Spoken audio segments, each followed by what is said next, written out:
Hi, it's Melissa Morton, and this is week 3 of my HWE200 class. And this week, I'm going to discuss food journaling. Um, I did take one particular day out of the week on Monday, but I do food journal every single day.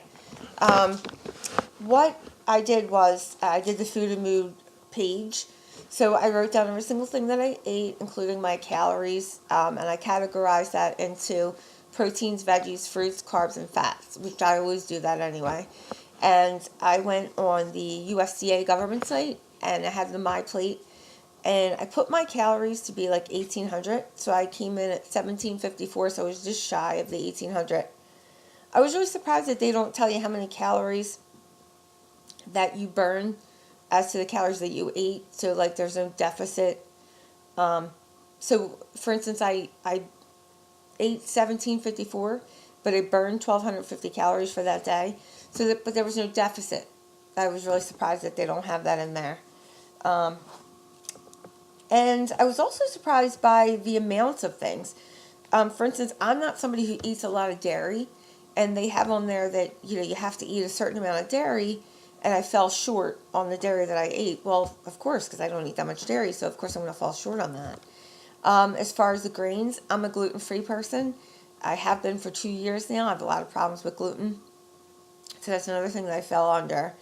Even though I do eat gluten-free breads, it's not the same type of grains as the grain category that the USDA has, which I was also surprised by that too, because with so many people with gluten allergies nowadays and dairy allergies and things like that, I was just surprised at the values on that. Fruits, according to the site, was like a 2, and I went over by a half. So I was surprised by that too, because I always thought before on those food charts, the pyramids, that they had 5 fruits and vegetables a day, but now I realize it's breaking it up: 2 fruits, 3 veggies. Although a lot of diets offer unlimited green veggies for the day. And that was another thing, like I was just okay with my veggies. I didn't reach my maximum goal of veggies for the day, although I feel I did because I wrote every single thing down. And the protein category, this is where I find it to be a little off. It said that for me, I needed 5 ounces of protein for the day. I ate 13 and a half, and it also didn't have a category on there for fats. So I think when I wrote down peanut butter as one of my fats, it calculated that as a protein. So I think that that's what put me over with having 2 servings of peanut butter for that day. It was putting that into the protein category. So yeah, I was a little surprised by that. So activity levels for the day told me for the week, I had to reach 150 minutes, which I actually did 205 minutes in one day. I was a little, very active that day. Mondays are always my good day. I do my 6 a.m. boot camp, and then I'll get in an hour of cardio. I don't do cardio every day, but I do like it. Makes me feel so much mentally better. And I'm also asked to discuss why it's important to take or to have vitamins and minerals in your diets, as well as carbs, water, fibers, fats, and proteins. So in doing research and having friends in the fitness industry and weight management industry, it's really important to have the vitamins, and some will disagree as far as supplementations go. A lot of trainers will feel that you get the vitamins from the foods that we eat, but unfortunately we're not getting all the vitamins from the foods that we eat because of so many chemicals that are put into our foods nowadays. So I feel like it's important to take the vitamins because they fill in those nutritional gaps where the food can't meet our needs for our body. Minerals are in every single thing that we eat and drink, and they are good for us. Water filters, they're filtered with rocks and sand, and I learned that from a science class I recently had. And, it's good to have those minerals and vitamins in your waters and in the foods that you eat, so they help you break everything down so the body can get rid of those poisons and toxins in our system. Carbohydrates, here's where a lot of people go wrong with carbohydrates. There are good carbohydrates and there are very bad carbohydrates. We need carbohydrates to fuel the body. Carbohydrates are like the gas for your vehicle, and we need those. So they help you to have energy, they help you to burn energy, and they also help you to break down other foods that we eat as well. So you do need carbohydrates in your diet. You don't need to go crazy, but it's good to have those, complex carbohydrates like brown rice, wheat bread. Unfortunately, I can't eat that, but couscous, things like that. All right, so water. Water is so important for life.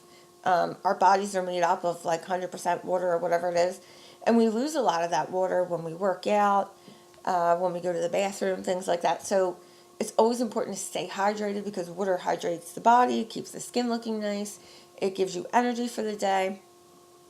And without water, we would die. We could go a couple of days without food, but without water, forget it. We're out of here.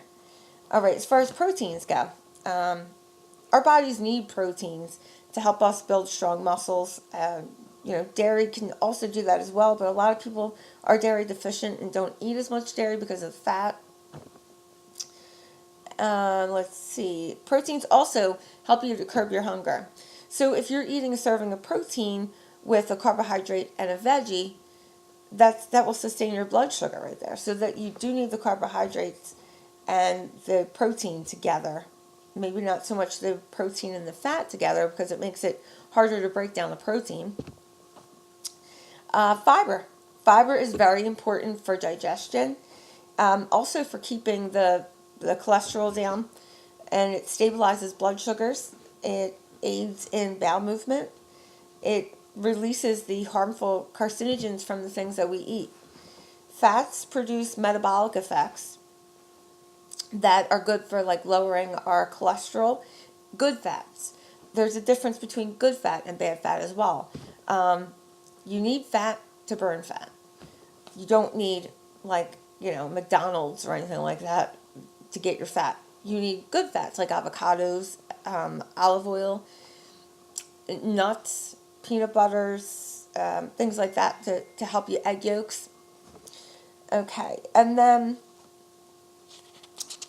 so basically all of these things, if you have one thing from each of these food groups every day, you're getting in your minerals and your vitamins. It's important to stay hydrated, so I try to drink between 8 to 10 glasses a day, minimum. That's minimum. That's if I'm not even feeling good. I will try to carry a gallon of water around with me all day long. I'm one of those people, the gallon girl that you see at the gym.